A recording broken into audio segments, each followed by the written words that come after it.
I was listening to this talk by Jordan Peterson this morning, and he said, what would you be like if, and he went into a bunch of different examples. It really got me thinking about some of the biggest limitations that we have holding us back that we are not even aware of, how deeply they affect us. So I'm breaking down 4 of these on this video, and I'm going to go into detail about why these are so detrimental if you're letting them impact you and affect you, and how to break free.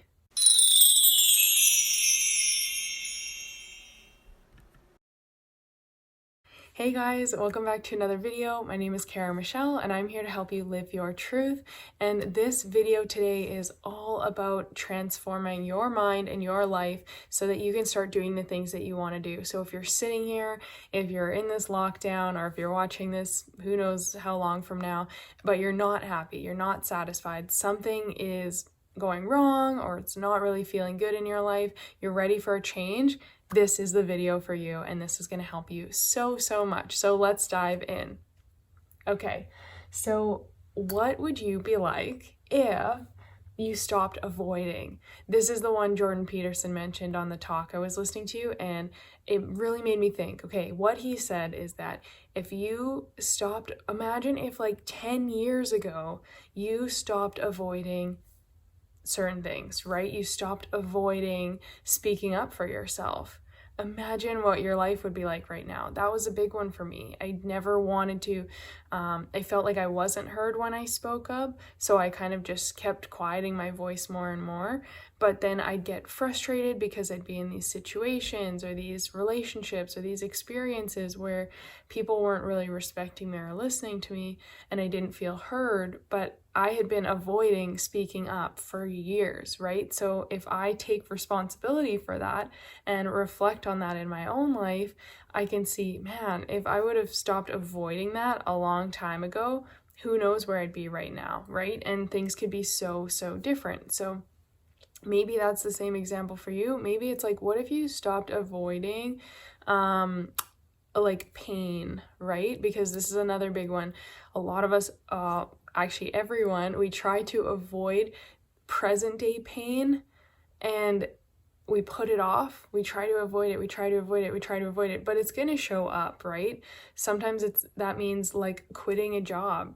You are so unhappy there, but the pain and the stress about quitting, about talking to your boss, about, how are they going to react? What's going to happen? What am I going to do next? All of that creates a lot of pain and inner turmoil. And so instead of doing it, biting the bullet or ripping the band-aid off, we avoid it. And so we just say, well, maybe I can stay here a little bit longer. Maybe it'll get better. Maybe if I just do this, things will change. We avoid. And 99% of the time, the situation doesn't actually change or improve. We just start to settle, and we just start to sit back, put up with it, accept it, because it's more comfortable and more easy to stay in that situation than to face that pain head on and get out of it to do something 1,000 times better, right? Same thing when I was quitting my last job before starting my coaching business. There was a lot of pain and a lot of fear around quitting. I had only been there for like a month. I felt really bad because I am a people pleaser. We'll get on to that soon. But I felt really bad to do that. But there was so much pain in that situation. I was miserable every day, crying to and from work, sitting in a job where I wasn't really doing anything. So I felt like, what a waste of my time, energy, knowledge, and skills. Like, I'm just sitting here looking at a computer and listening to music, or like I actually just started reading books and stuff because I was like, at least I can learn something while I'm sitting here, right? But it felt like such a waste. So I was like, the pain of quitting and having that really difficult conversation and the fear around how they'd react, what everyone would think of me, all of that was very painful. But I knew that my current situation was painful enough that I was like, I have to do it.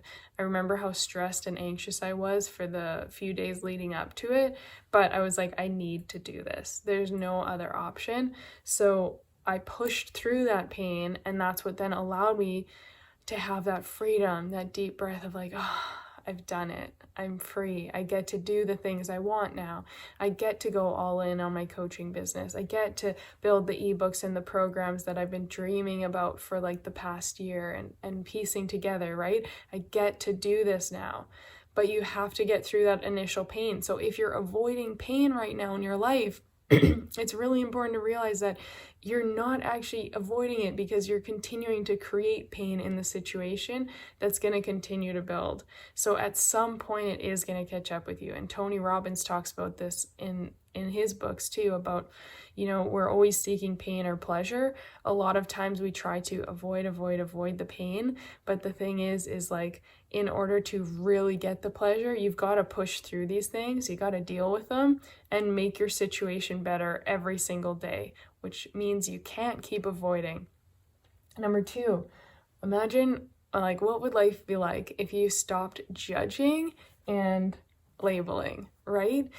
We as human beings like to label everything as right or wrong, good or bad, expensive, cheap, right? Like everything we have is based on a very black or white label. It's one extreme or another extreme.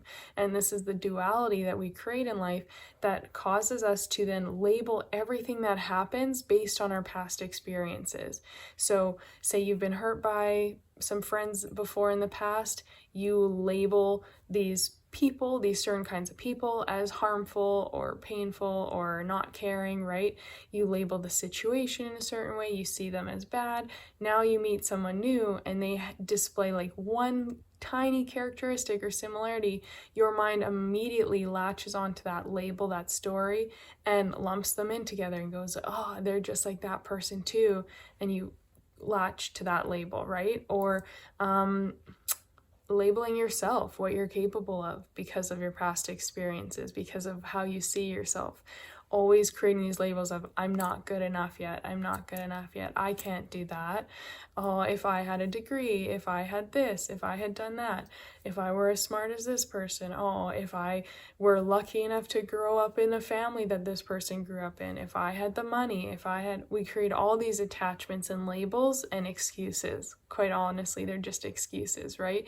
And judgments go along with that, because the more you judge someone else, it also is just a direct reflection of the amount you're judging yourself, because we cannot judge someone else without judging ourselves too. If you look at someone and you judge them for how they show up, how they speak, it's like that mirror, right? Like you're mirroring that back to yourself and your subconscious saying that that's bad, which means if you ever do something similar, on a subconscious level, you're associating yourself as bad for that too.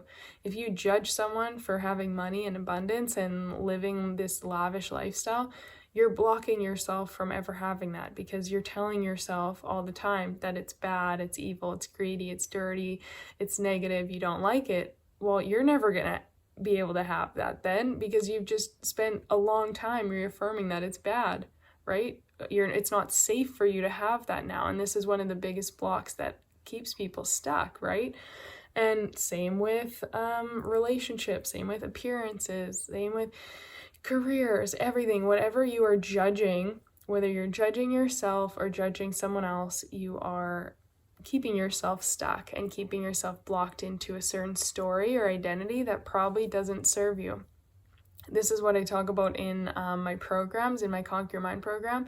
And what we do, one of the tools that I share, I've talked about on YouTube videos, is using the bracelet to start to create awareness of your judgments or awareness of your critical thoughts or your complaining, right? It's from a complaint-free world, but you can use it for different things. And that helps you to create the awareness, because once you realize how much you're doing this, you're going to be like, frick, I need to make a change, because majority of the time I'm spending in my mind is negative, and it's focused on judgment, comparison, or avoiding pain, or just like all these things, right, that aren't actually helping me evolve and grow and get to where it is I want to be. So if you didn't have those things, what would your life look like right now? If you didn't have the avoiding the pain and like trying to stay in your comfort zone and putting off things that you know are good for you, but they're scary. So you're avoiding them. And you're like, maybe someday it'll work out. Maybe someday it'll magically just appear from the sky and work for me, right? That's avoidance. That's not taking action. That's the opposite.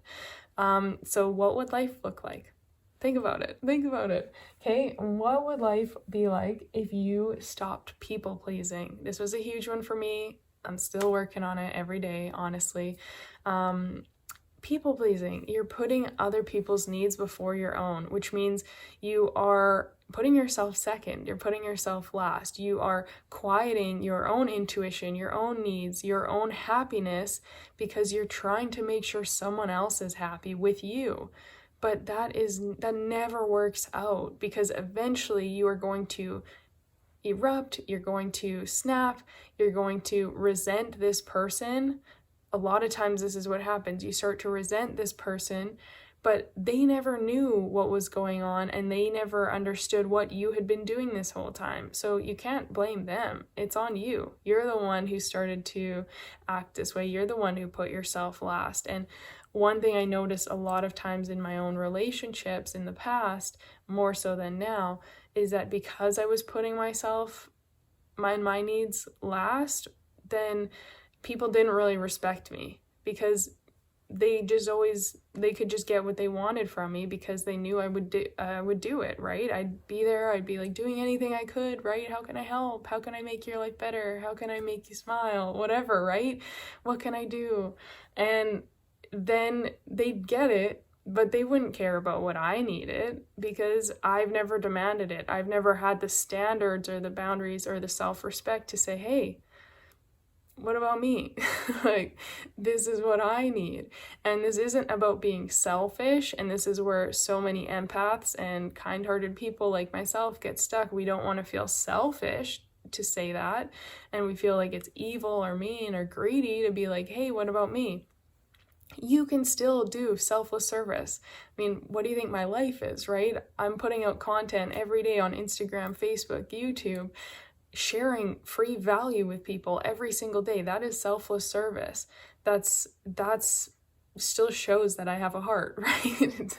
But I also have to have boundaries. I also have to stand for myself and know, okay, there is a limit of what I can do for free and what I do for paid programs and what I create for personal coaching plans, right, and packages. Because if I am going to be able to sustain this and do this and help thousands of people around the world who are watching and reading all these things, I have to still be able to support myself. So I do have to be selfish and know what I need and how I can survive doing this, right? And that's just a tiny example. But even in a relationship, you can give and like love helping that person, whether it's a friend or a partner, and like want to make sure they're happy and supported. You can do that, and that's selfless service, and that's beautiful. But that's a difference than doing it out of like desperation, people pleasing mode, fear of losing them, fear of them not appreciating you, or fear of them judging you, fear of not being enough, right? That's a desperate negative energy versus doing it from a loving positive energy. So if you are a people pleaser, imagine what your life would be like if you stopped doing that. And if you started to set healthy boundaries for yourself, if you started to demand respect by treating yourself with respect first, because it all starts with you, right? It starts with how you see yourself, what you believe you deserve, what you believe you're capable of. When you create your own new levels of self-worth, you start to see that you deserve to be treated better than maybe how you have in the past. And this allows you to then start breaking out of that people-pleasing cycle. So this is huge, okay? And you deserve it. You deserve to be happy. You deserve to be doing everything that you want and that makes you feel good. And more often than not, that's actually going to allow you to help other people even more, because you have elevated and you have come to a higher living space. And just really quickly, I want to share about my client, one of my clients who did this work, and she was a people pleaser like me. She was stuck in a lot of these tendencies of putting everyone else first and getting so drained and overwhelmed because it was never reciprocated. And through working through my 90-day program, what we did, because of the way it's structured, as the program went on and she started to build her own confidence and self-worth and see these patterns that had been created and see them in a new light, she started to set new standards and build a new identity for herself. And by the end of the program, she had healed a lot of these toxic relationships with the people who were worth healing it with. They started to see her in a new light. They understood where she was coming from, what she was doing. They started to respect her boundaries and the things that she was choosing to do now, whereas before they maybe hadn't, right? And on top of that, she also walked away from the people who were toxic and who were just draining and taking from her, those energy vampires, right? The people who, whether they do it intentionally or not, they're always taking. They don't realize that you can't give. You can't keep giving because it's exhausting. And she broke out of that. So it was so cool. So I want you to think of what your life would be like if you could do that too, okay? Because it's totally possible, but it all starts with you. It starts with a decision. It starts with realizing you're worthy of a life that doesn't include these things, okay? Last one, what if you stopped living out of alignment? This kind of ties all of these in together. Maybe you are stuck people pleasing. Maybe you feel like your parents expect something from you or your family expects something from you. Maybe you've always felt this pressure or this judgment around who you need to be and what your life needs to look like, right? And you're getting pulled and pulled and pulled out of alignment from what you actually desire. I can't tell you the number of people I've worked with who felt like they were living a life for someone else. And they're like, man, I know that I just really want to be doing this. I really want to be making a difference. I really want to be starting my own charity, starting my own business, giving back. I really want to go travel. I really want to write a book. I really want to do all these different things. And then it's like, okay, so what are you doing right now though? And they're doing what they've been told to do, or they're doing what they think they should be doing.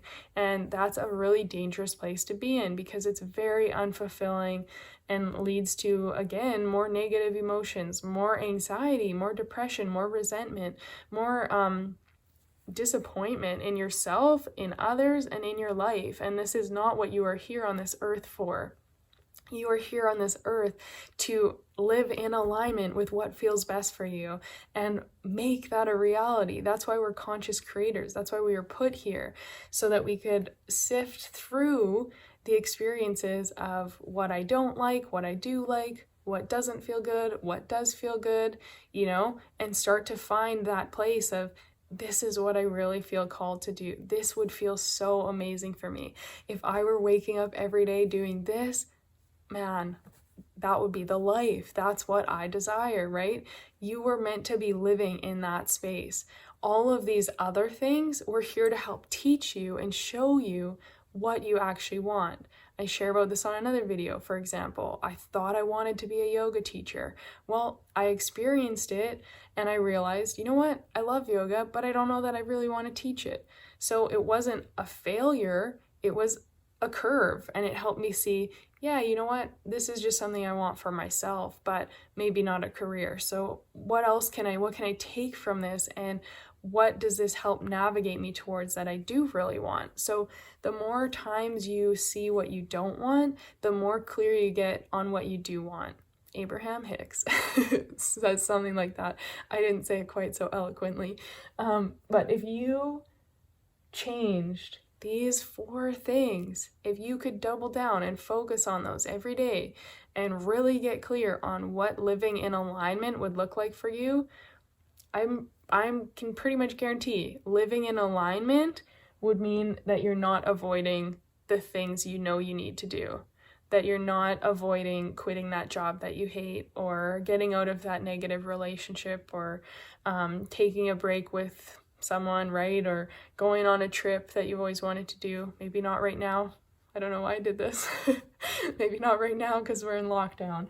But what if you stopped avoiding? You're probably going to be living more in alignment, right?